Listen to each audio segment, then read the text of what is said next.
So this is a tour of Saturn.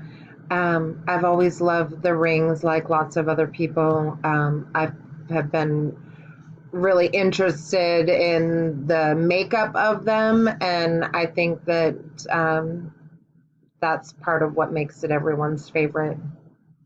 This particular tour is going to take us up close onto the rings. I did not realize that the rings were specifically named, and um, the video will come up on that here pretty soon.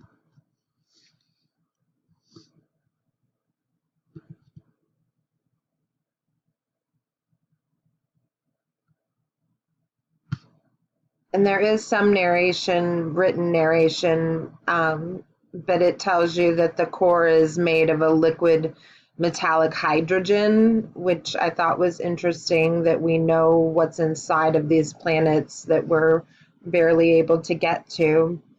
Um, it also talks about how there's some dark colored belts on the body of the planet that lend to the idea of storms like what you see in Jupiter.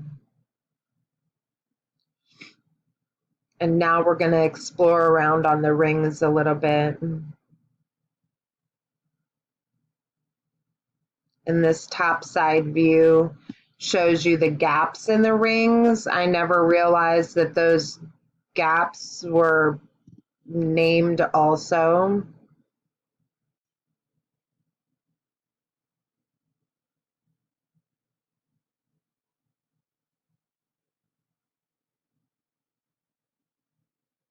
And the main outer ring is simply called the A ring. The central inner ring is called the B ring, and you'll see that they are marking where those rings are. And that dark inner ring is called the C ring, and it almost looks like there's nothing there, but there, when it shows it from the top side view, you can see the rings in that darkest inner view. And again, thanks to Voyager, we have found many other features about the rings that we did not know previously.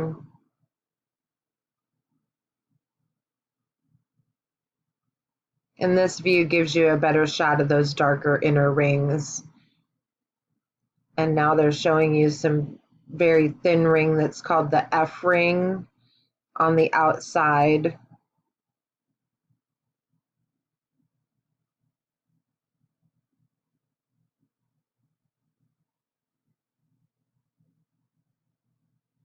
And then there's something called the Keeler gap in between these two rings.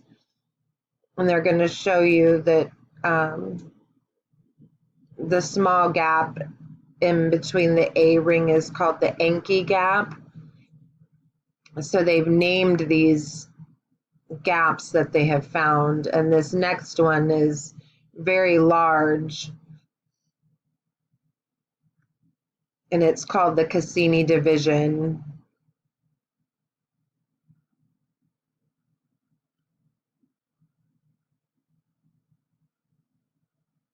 And finally, there's a small gap in the C ring, and it's called the Maxwell gap.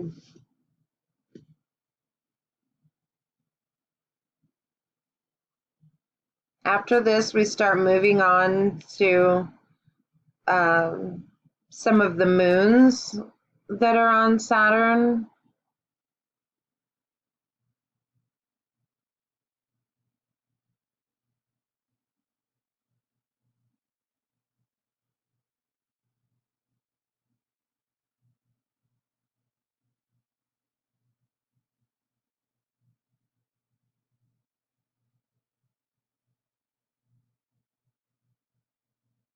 But it is beautiful. They are correct about that from any angle. I just love it. And I thought this was interesting. They think that there's millions of small chunks of ice water, and that's part of what makes the rings visible, is because of the reflection of those ice chunks.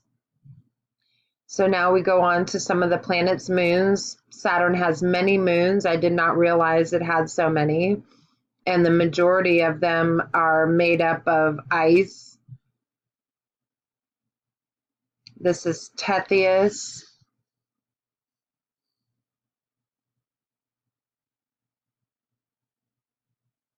And this moon is comprised primarily of ice water. Um, so I think it's really interesting that almost all of the moons around Saturn are made up of ice and water that began to freeze ages ago. And it makes me wonder if there's ways in the future that we could harness some of that and use that as resources if we needed to. Now, this simulation is quite long. It goes through about 5 of the moons and shows you some really cool surface um, and gives you all the names of all the craters. But my recording will only let me go for so long. So since it's about to shut off, I'm going to go ahead and end this now. But this was a very cool simulation of Saturn, and I thank you for watching.